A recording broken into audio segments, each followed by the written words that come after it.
তামান্না খুনে চার্জশিট পেশ করলো পুলিশ। 83 দিনের মাথায় পুলিশ চার্জশিট পেশ করলো। মূল অভিযুক্ত দয়াল শেখ, আনোয়ার শেখ সহ 10 জনের নাম রয়েছে ওই চার্জশিটে। তামান্না খুনে চার্জশিট পেশ এবার পুলিশের। 83 দিনের মাথায় চার্জশিট পেশ করলো পুলিশ। কালীগঞ্জ বিধানসভা উপনির্বাচনের ফলাফল ঘোষণার দিন যে তৃণমূলের বিজয় উল্লাস হচ্ছিল, সেই বিজয় মিছিল থেকে ছোড়া বোমার আঘাতে ছোট্ট তামান্নার মৃত্যু হয়েছিল। সেই ঘটনায় এবার পুলিশ চার্জশিট পেশ করলো। 83 দিনের মাথায় চার্জশিট পেশ। মূল অভিযুক্ত দয়াল শেখ, আনোয়ার শেখ সহ 10 জনের নাম রয়েছে।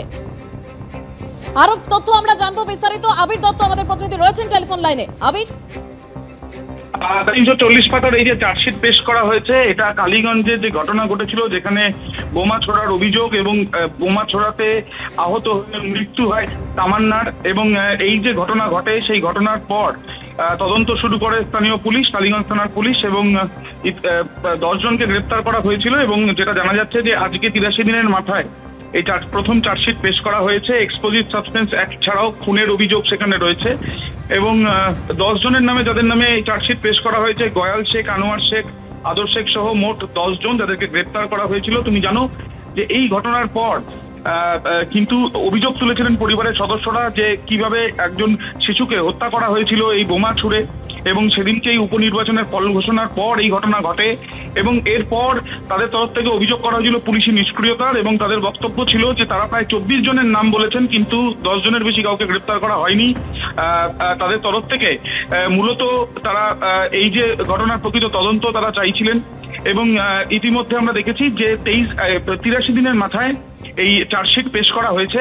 এবং এই চার্জশিট পেশ করার সঙ্গে সঙ্গে আদালতে পুলিশের তরফ থেকে এটাও জানানো হয়েছে যে সিএফএসএল এর রিপোর্ট, তারা যে ওপিনিয়ন গুলো সেগুলো তারা ইতিমধ্যে পাওয়ার প্রক্রিয়ার মধ্যে রয়েছেন, বেশ কিছু পেয়েছেন, আরো কিছু পাবেন তারা, এবং তার পরবর্তীকালে সাপ্লিমেন্টারি চার্জশিটের কথাও তারা ভাবছেন, এবং সেই ক্ষেত্রে এক্সপ্লোজিভ সাবস্টেন্স অ্যাক্টের ওপর কি কি ধারা যুক্ত করা যায় সেই বিষয়টা নিয়েও তারা দেখবেন। এবং ইতিমধ্যে তারা বলছেন যে এই যে 10 জনকে গ্রেপ্তার হয়েছে, সেই 10 জনের মধ্যে তাদের যাতে ট্রায়ালও শুরু করা যায় সেই বিষয় নিয়েও কিন্তু তারা আদালতের কাছে জানাচ্ছেন। ধন্যবাদ আবির। গুলশান কলোনিতে বেপরোয়া দুষ্কৃতী তাণ্ডব, এখনো অধরা মাস্টারমাইন্ড মিনি ফিরোজ। মিনি ফিরোজের নাগাল পুলিশ পাচ্ছে না, কিন্তু মিনি ফিরোজ বহাল তবিয়াতে আছে। একটি সোশ্যাল মিডিয়ায় রিল আপলোড করেছিল মিনি ফিরোজ, আর এবার এবিপি আনন্দর ক্যামেরার সামনে মুখ খুলল মিনি ফিরোজ। তৃণমূল কাউন্সিলর সুশান্ত ঘোষের সঙ্গেও ছবি প্রকাশ্যে আসে মিনি ফিরোজের। তৃণমূল কাউন্সিলর সুশান্ত ঘোষ আমাকে গুন্ডা বলছেন, আমি গুন্ডা হলে ভোটে আমার সাহায্য নেন কেন? তৃণমূল কাউন্সিলর সুশান্ত ঘোষ বেআইনি নির্মাণের সঙ্গে যুক্ত দাবি করেছেন মিনি ফিরোজ।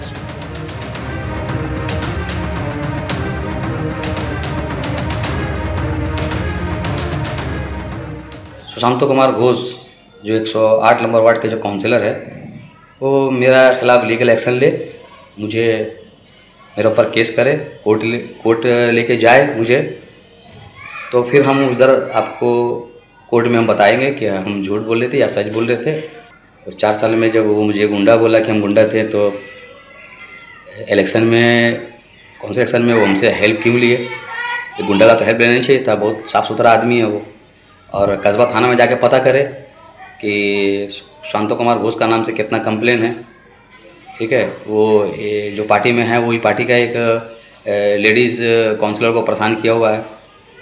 और बात तो बहुत सा है, तो वो 2 काउंसलर का मैटर उसमें हम नहीं बोलेंगे, मगर जब हम बहुत बड़ा क्रिमिनल है तो फिर काउंसलर हमसे हेल्प क्यों लिया इलेक्शन में, सब जानता है। मेरे पास फ़ोटो भी है, अपना बगल में बैठाया वो, हम तो जाकर खुद से बगल में नहीं बैठ गए हैं साथ में कि हमको दादा गोदी में बैठा लीजिए आप, आपका साथ अगर मेरा नाम अगर जुड़ेगा तो मेरा नाम फट जाएगा। बहुत अल्लाह रखे वो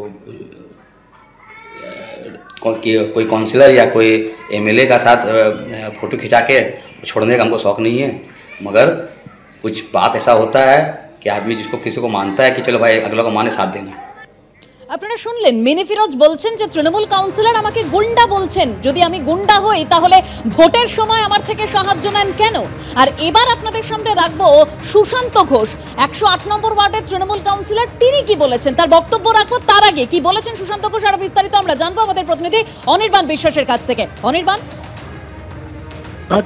দেখো তোমাকে জানিয়ে রাখি যে মিনি ফিরোজ তার যে বক্তব্য, সেই বক্তব্য প্রকাশ্যে আসার পর সুশান্ত ঘোষের সঙ্গে যে মিনি ফিরোজকে যে ব্যক্তিগতভাবে চিনতেনই না এবং তার সঙ্গে যে ছবি প্রকাশ হয়েছে সেটাও না, অনির্বাণের সঙ্গে আমাদের যোগাযোগ বিচ্ছিন্ন হয়েছে। আমরা আবারও যোগাযোগ করব অনির্বাণ বিশ্বাসের সঙ্গে। তবে সুশান্ত ঘোষ 108 নম্বর ওয়ার্ডের তৃণমূল কাউন্সিলর মিনি ফিরোজ যখন বলছেন যে সুশান্ত ঘোষ আমাকে গুন্ডা বলছেন, তাহলে ভোটের সময় আমার থেকে সাহায্য নেন কেন? মিনি ফিরোজের এই দাবি উড়িয়ে পাল্টা দাবি করেছেন তৃণমূল কাউন্সিলর সুশান্ত ঘোষ। সুশান্ত ঘোষ বলছেন, আমি কাউন্সিলর হওয়ার পরেই ফিরোজের কার্যকলাপ নিয়ে জানতে পারি। মিনি ফিরোজের অতীত এবং কার্যকলাপ জানতে পেরেই দূরে সরিয়ে দিয়েছি। তার আগে আমি মিনি ফিরোজকে চিনতামও না। যে ছবি দেখাচ্ছে মিনি ফিরোজ, সেটা করোনার সময়ের ছবি।